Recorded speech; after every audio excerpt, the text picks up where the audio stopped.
Israel's Prime Minister Benjamin Netanyahu is facing mounting political pressure as his fragile ruling coalition begins to unravel. On July 15th, 6 members of the ultra-Orthodox United Torah Judaism Party submitted resignations from key government roles, citing the government's failure to secure military exemptions for religious seminary students. Their departure threatens to upend the delicate balance of power in Israel's Knesset. Though Netanyahu technically still holds a slim majority, the coalition's stability is now in serious question. If the allied Shah's party follows suit, which seems increasingly likely, Netanyahu could lose his parliamentary majority altogether. That would leave his government vulnerable, though not immediately at risk of collapse, as the Israeli parliament is set to enter summer recess at the end of July. This political breathing room gives the Prime Minister until fall to find a solution. At the heart of the crisis is the deeply divisive issue of military conscription. Israel mandates universal service for most Jewish citizens, but ultra-Orthodox men have long been exempt in order to pursue full-time religious study.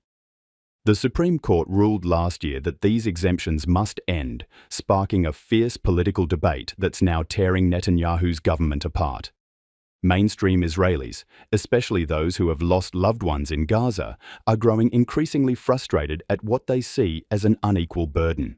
More than 450 Israeli soldiers have died in Gaza since the war began in October 2023. Ceasefire negotiations are underway in Qatar. These talks aim to halt fighting for 60 days, allow humanitarian aid into Gaza, and potentially secure the release of more hostages. Despite internal opposition, Netanyahu may still have enough cabinet support to approve a ceasefire. According to close aide Topaz Luck, the Prime Minister is confident he can push the deal through once it's finalized. However, political survival at home may depend more on solving the military draft crisis than foreign policy victories.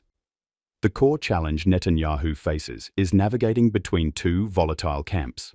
On one side, secular and mainstream Israelis who demand equal military service for all. On the other, ultra-Orthodox parties whose loyalty hinges on protecting their religious identity and way of life. The dilemma is rooted in decades of tension. Ultra-Orthodox Jews believe Torah study safeguards the nation's spiritual well-being and see military service as a threat to that mission. But the cost of war has changed public sentiment. As the conflict drags on and casualties rise, tolerance for the exemption is dwindling fast. In the coming weeks, all eyes will be on Israel. Not just for what happens in Gaza, but for whether its longest-serving Prime Minister can once again defy the odds and hold on to power.